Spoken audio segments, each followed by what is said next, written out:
Bonsoir, aujourd'hui nous allons faire une crème de douche. Alors une crème de douche, pour ceux qui ne savent pas, c'est quelque chose qui a la consistance d'une crème que vous allez mettre sur votre peau quand vous êtes lavé.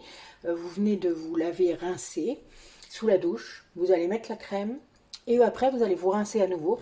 Et ça vous évitera de mettre de la crème après en fait. C'est-à-dire, enfin moi j'aime bien parce que j'ai horreur de me tartiner après la douche. Donc là le faire comme ça et après me sécher, c'est tranquille. Donc Angie en avait besoin aussi. Donc j'ai fait des tests il y a quelques temps pour voir un petit peu ce qu'on pouvait trouver. Et je suis tombée sur cette recette et j'ai trouvé ça assez fabuleux, sachant qu'en plus j'avais les ingrédients, donc c'était assez sympa.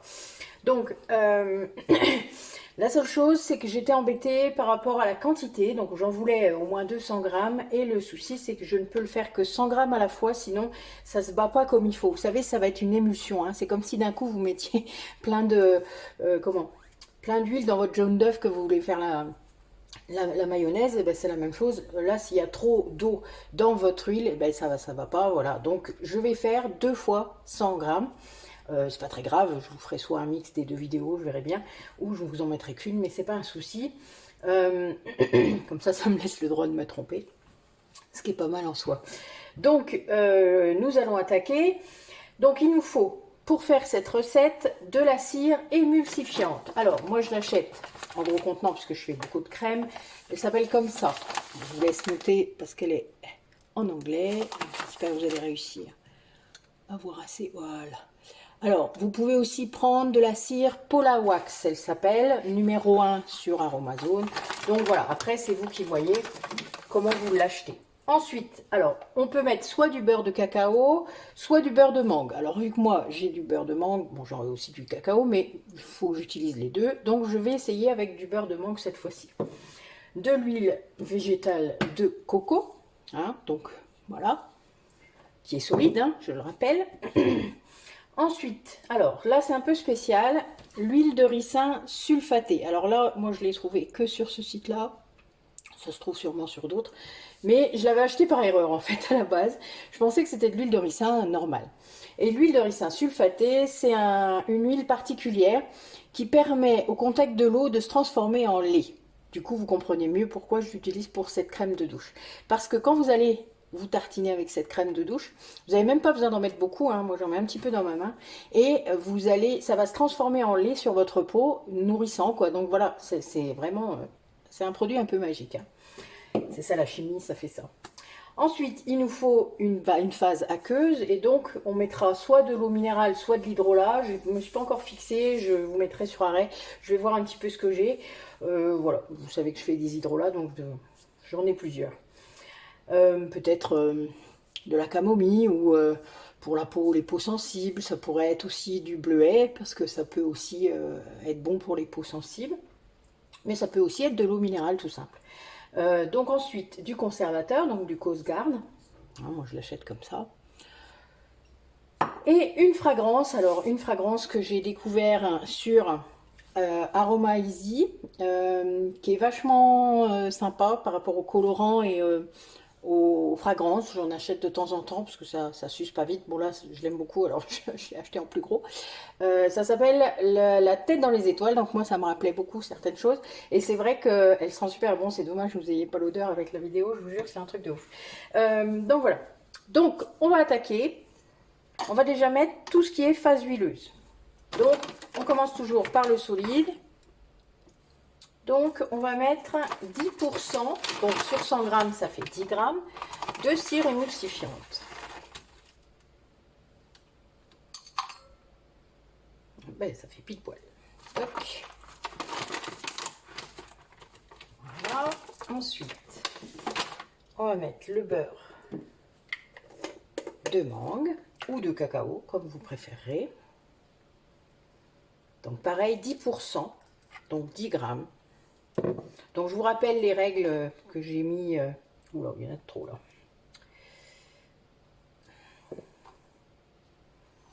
Beaucoup trop.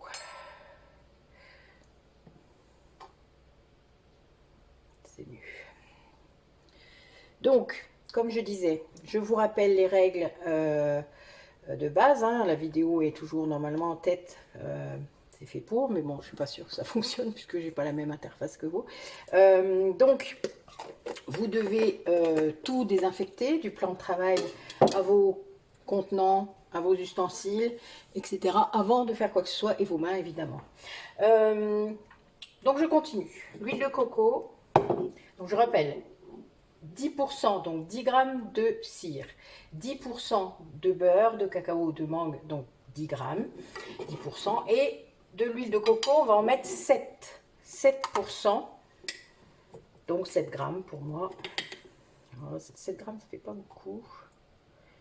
Encore un petit peu.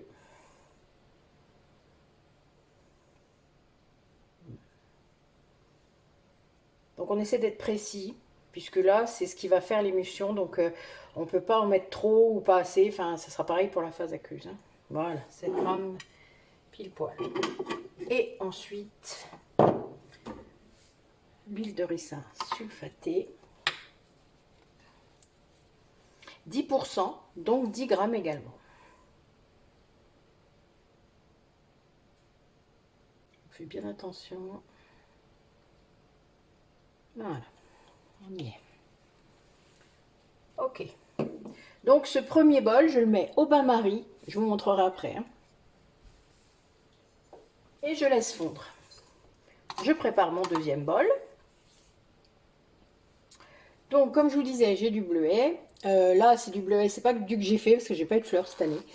Donc voilà, ça arrive. C'était la première plantation, donc ça n'a pas poussé comme je voulais. Donc là je vais en mettre, alors je vais mettre moitié hydrolat et moitié eau minérale. Donc je vais mettre en tout, la phase aqueuse, elle fait 58,2%. Donc 58 grammes, 2. Donc là je vais essayer d'en mettre à peu près 30 grammes d'hydrolat.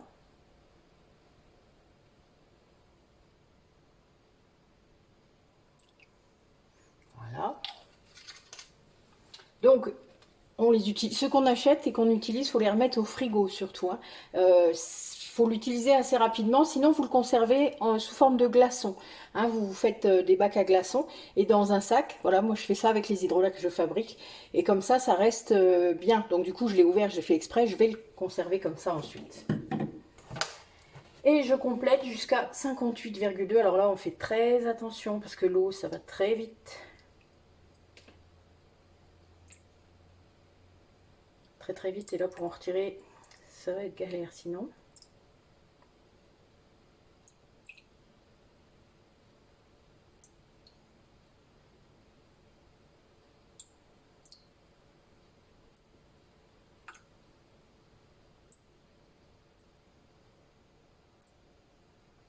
Voilà, un petit peu.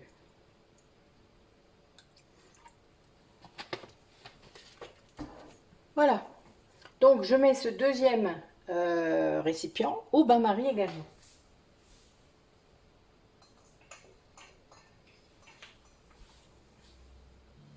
Alors, donc, on va mesurer la température de chaque récipient. On touille.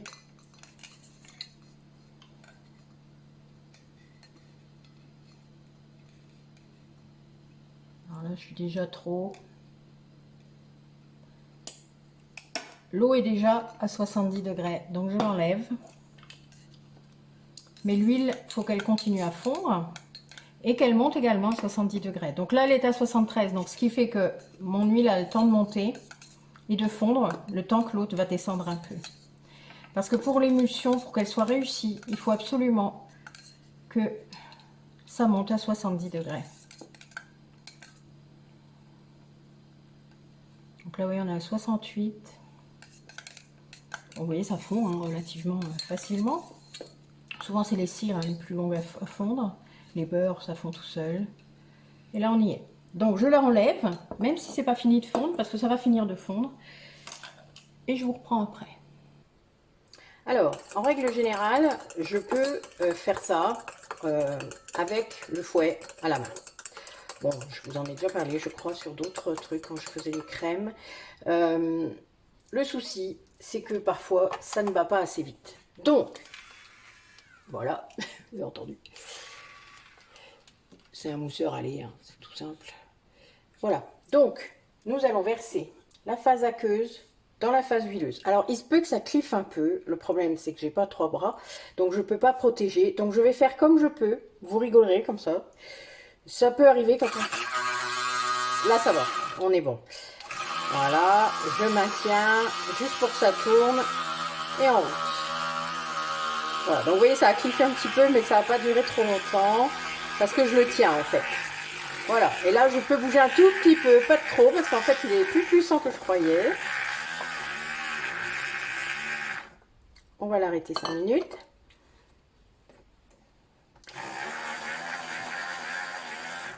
Alors, y a-t-il une puissance? C'est pas certain. Voilà, je l'ai mis un peu moins puissant. Donc, vous voyez, ça mousse, hein. Faut continuer à battre. Alors, c'est pas grave, j'en ai un peu mis par terre, mais bon, tant pis. C'est les risques du métier.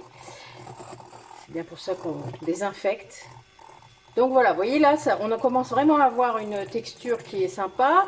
Bon, j'aurais peut-être dû prendre un plus gros... Je pense que je prendrai un autre bol pour les 100 autres grammes. Voilà. On apprend de ses erreurs. Ça, c'est mon credo. C'est bien pour ça qu'il faut expérimenter, parce que de fois en fois, on est meilleur. Voilà. Donc, vous voyez, c'est pas mal, hein. Donc après, il faut attendre que ça refroidisse, donc c'est assez chaud. Moi, généralement, je vais le mettre un peu au congélateur, histoire de l'aider, un peu comme pour l'autre crème, hein.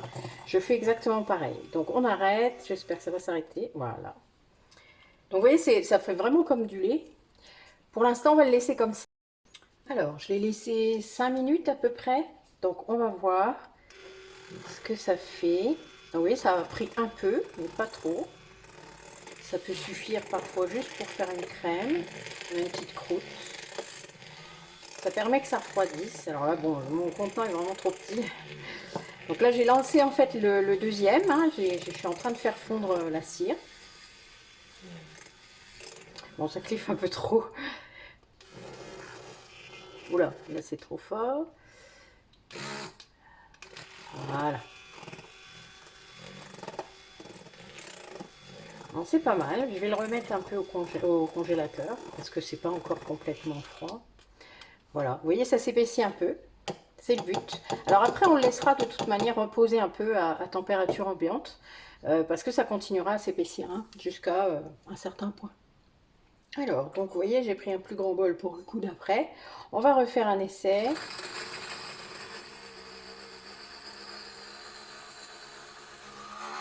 Donc ça cliffe un peu moins parce que le bol est plus grand, mais bon, ça cliffe quand même. Hein. Je l'ai allumé sans faire exprès, je vous dis pas, ça cliffait partout.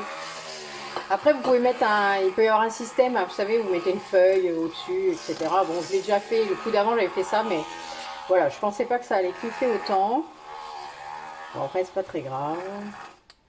Alors là, du coup, je vais être embêtée pour le coup d'après. Il est un peu chiant, ce truc. Il monte en puissance à chaque fois qu'on... Putain. Vous voyez? Voilà, il est chiant. Bon, après un deuxième cliffage en règle. C'est pas si évident, honnêtement. Enfin, je trouve pas. Et pourtant, il a la puissance minimale. Tu m'agaces. Bon, je prendrai un autre système pour la prochaine fois. C'est pas très grave. Voilà, vous y allez doucement. Vous voyez, j'ai mis la vitesse minimum. Après, vous avez votre fouet à la main, hein, votre fouet manuel. Mais honnêtement, ça fonctionne pas du tout de la même façon. La dernière fois, j'ai vraiment galéré. C'est une émulsion vraiment particulière. Donc, faut y aller pour que ça se batte plus. Bon, si tu te calmais, toi, un peu. Voilà, on va te calmer, tu vas voir. Ah, ça y est, j'ai trouvé, regardez. Tu es calmé. Et ça continue à battre quand même. Donc voilà. C'est parce que a priori, la tige est trop grande.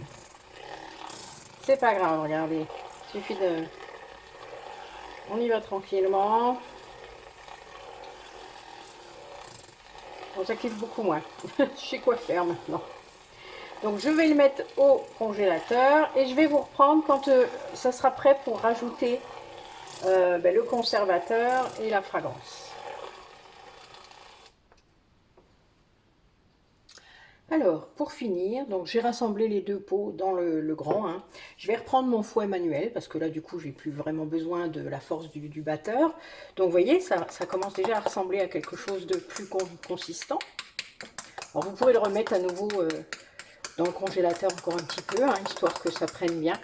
Mais vous voyez, on est déjà là, l'émulsion, elle a bien fonctionné, ça se voit. Alors, donc, on va mettre le conservateur. Donc, il faut mettre à peu près 1 millilitre, hein, enfin 0,8%. Bon, 0,8%, ça fait 0,8 grammes. 25 gouttes pour ceux à qui ça parle mieux. Donc 0,8 grammes avec ma bonne vue. Voilà.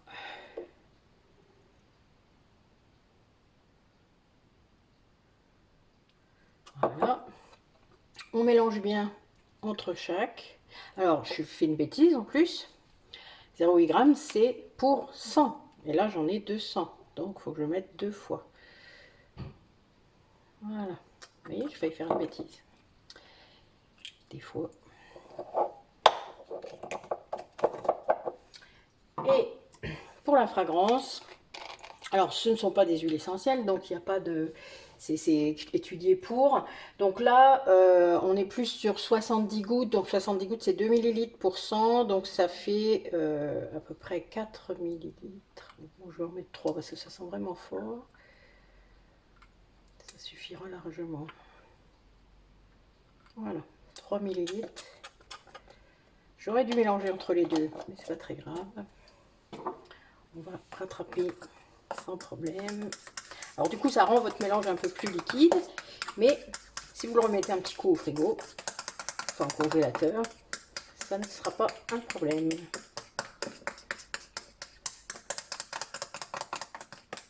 Pour ceux qui ont le petit batteur et qui ne sont pas embêtés comme avec le mien, eh bien, vous pouvez en donner un petit coup. Bon, après, voilà, ça ne changera plus grand-chose maintenant.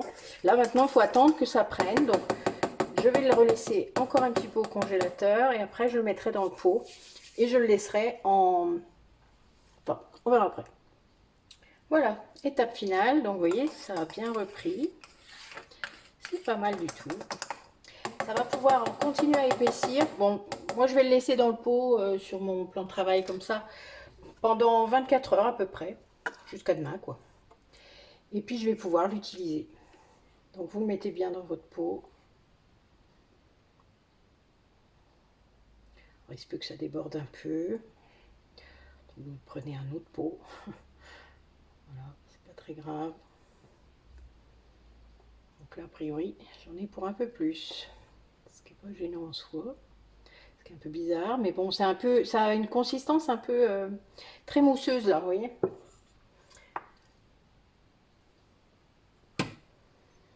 Donc, on remplit bien. Donc j'en ai repris un petit. J'espère que ça sera suffisant.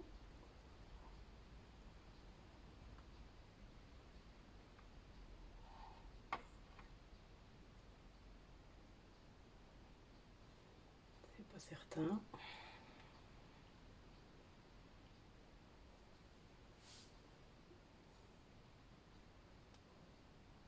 Bon, on va le laisser dans le pot.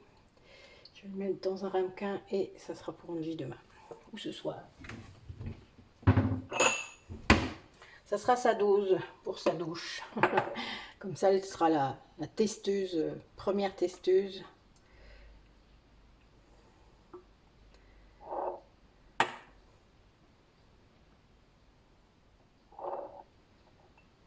Bon, je suis sûre qu'il y en a parmi vous qui ont repéré ce que j'ai pas fait bien. Allez, il y en a qui me mettront en commentaire. Je le sais, c'est pas bien du tout ce que je viens de faire, je vous jure. Alors que je passe mon temps à vous le dire. C'est vraiment pas cool. Bon, j'ai de la chance, c'est que ma fille, elle craint pas grand chose. C'est une force de la nature. Donc voilà. Mais, et qu'elle va l'utiliser là, dans les quelques heures qui viennent. Eh bien écoutez, merci d'avoir regardé la vidéo et à bientôt.